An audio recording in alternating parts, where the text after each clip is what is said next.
자, 사회시간입니다.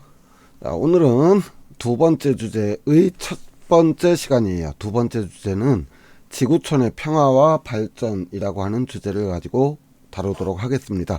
첫 번째 시간으로 지구촌 갈등의 원인과 문제점인데요. 교과서 114쪽에서 119쪽까지의 내용입니다.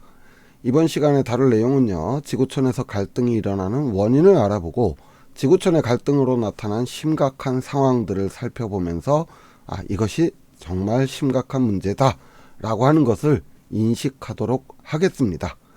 우리가 사는 이 지구촌에는 이런저런 여러가지 다양한 이유로 갈등이 일어나고 있어요. 그런데 우리가 지구촌이라고 하는 말을 쓰는 것처럼 한 나라의 문제 또는 국가 대 국가 간의 분쟁은 결국은 다른 나라에도 영향을 주고 있습니다.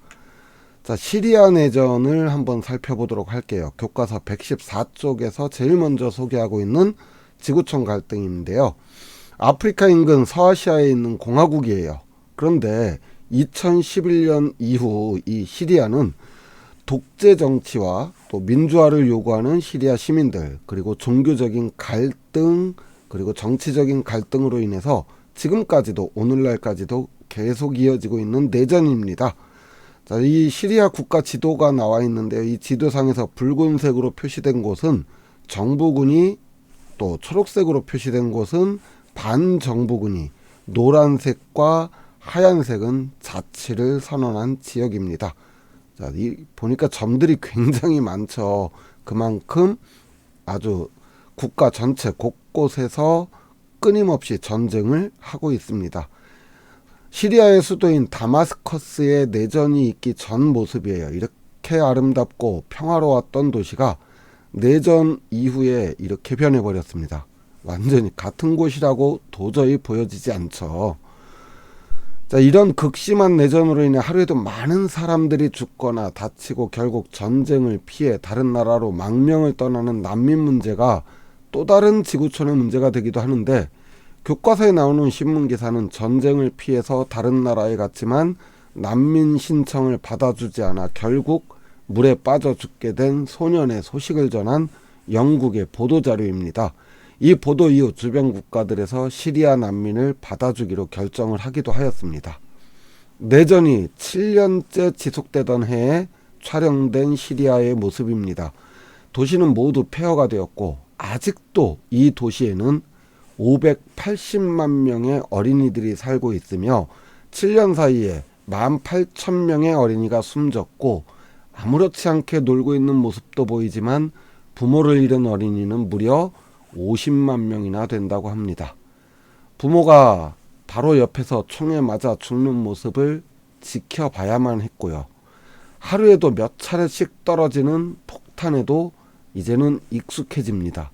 하루 평균 6번의 공격을 겪어내며 삶과 죽음을 넘나드는 경계 속에서 아이들은 살아가고 있어요.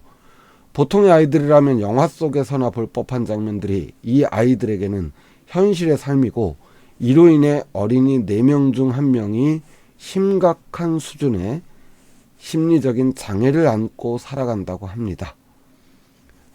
이런 시리아 내전의 모습, 사랑하는 사람을 잃은 어린이가 540만 명, 어린이 10명 중 8명이 누군가의 도움 없이 살아갈 수 없는 지역입니다.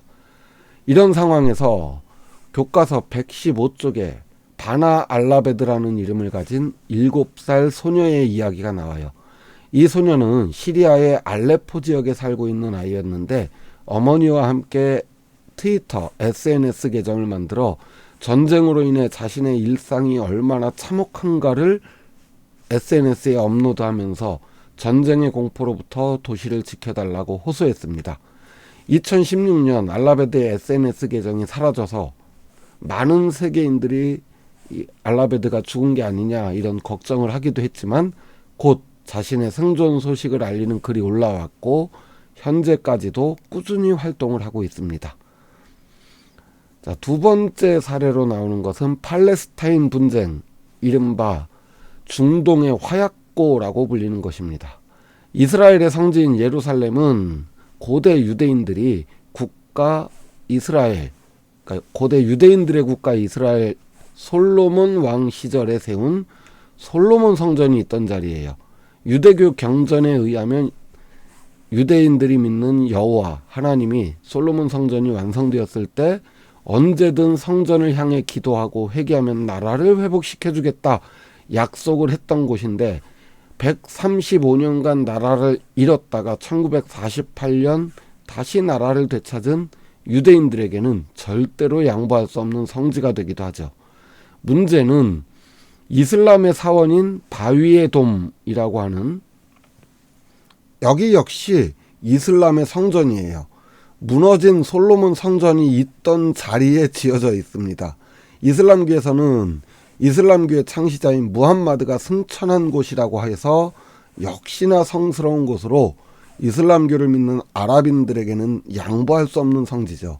이렇다 보니 이곳 예루살렘을 둘러싼 유대인과 아랍인들의 분쟁은 끊이지 않고 이어지고 더군다나 이건 종교적인 갈등이기 때문에 결코 답이 나오지 않는 갈등 상황을 만들어내고 있습니다. 자, 다음 사례는 나이지리아, 아프리카의 나이지리아 내전을 다루고 있는데요. 1960년 영국의 식민지에서 독립을 해서 나이지리아라고 하는 나라를 세웠습니다. 문제는 이 나이지리아라고 하는 하나의 나라에 언어도 다르고 민족도 다르고 종교도 다른 종족이 무려 250여 개 종족들이 살고 있어요. 이러다 보니까 독립된 이후에 38년 동안에 무려 7번이나 내전을 치르는 등 극도로 불안정한 지역이기도 합니다. 자, 다음 사례는 동남아시아에 있는 메콩강을 다루고 있습니다. 이 메콩강이라고 하는 강은 굉장히 긴 강이에요. 중국과 미얀마, 라오스, 태국, 베트남, 캄보디아를 흐르는 무려 5,000km 가까이 되는 굉장히 긴 강입니다. 문제는 이 크고 긴 강이 이 아시아 지역이잖아요. 아시아 지역이다 보니까 농사에도 중요하고 또 식수로도 굉장히 중요한 물입니다. 동남아시아 지역에서 가장 긴 국제 하천인 이 메콩강은 문제가 상류 지역을 차지하고 있는 중국이 그곳에 댐을 건설을 하는 것으로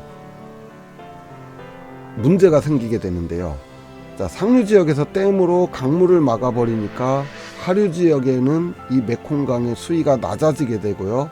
이로 인한 심각한 생태계의 혼란과 또 식수 부족 등의 많은 문제들을 야기하게 됩니다. 자, 중국은 우리 땅에 우리나라가 우리 댐을 건설하는데 이게 뭐가 문제냐, 다른 나라가 왜 우리한테 이래라 저래라 하느냐, 이렇게 버티고 있고요. 또 하류 지역에 있는 베트남을 비롯한 많은 나라들은 그것 때문에 다른 나라에 이렇게 어마어마한 피해를 주고 있는데 아무리 너네 땅에 있는 메콩강 상류에다가 댐을 세운다고 해서 그게 될 일이냐, 이렇게 하고 있다는 겁니다. 더 심각한 문제는 이 메콩강의 하류 지역에서 수위가 낮아지게 되면서 바닷물이 역류하기도 하고요.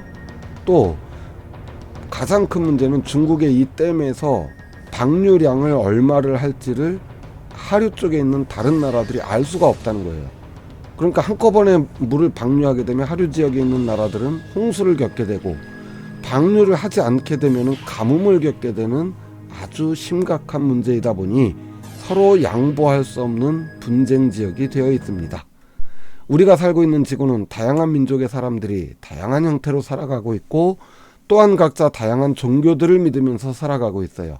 문제는 이렇게 서로 다른 사람이나 민족, 국가 간의 갈등이 대화와 타협으로 해결되지 못하고 서로의 다름을 존중하지 못하면서 다양한 분쟁의 원인이 되고, 이런 분쟁과 갈등은 결국 다른 나라와 사람들에게 좋지 않은 영향을 미치고 있다는 것이죠.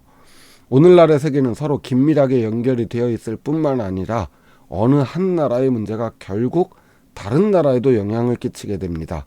이런 지구촌의 갈등과 분쟁은 단시간에 해결되지 않으므로 오랜 시간을 가지고 지구촌 문제에 모두가 관심을 가지고 함께 해결하려는 노력이 매우 중요하다고 할 수 있겠어요. 자, 이제 교과서 119쪽 탐구활동 지구촌 갈등나무 완성하기입니다. 통일나무 만든 지 얼마나 됐다고 또 뭘 만들으래요. 근데 쉬워요. 자, 간단한 활동입니다. 자, 사회과부도 69쪽을 보면요. 자, 세계의 여러 지역의 주요 분쟁 지역들이 나옵니다. 자, 요것들을 찾아서 줄기에 어떤 분쟁인지, 뿌리 쪽에는 왜 이런 분쟁이 일어났는지, 잎 쪽에는 이런 분쟁들로 인해서 나타난 문제들은 무엇이 있는지를 간단하게 적어보면 되겠습니다. 자, 힘들어도 금방 할 수 있어요. 인터넷 있잖아요. 자, 다음 시간에는 지구촌의 갈등을 그럼 어떻게 평화롭게 해결하는지, 지구촌 갈등을 해결하는 방법에 대해서 이야기해 보도록 하겠습니다. 오늘 수업 여기서 마칠게요. 수고하셨습니다. 안녕.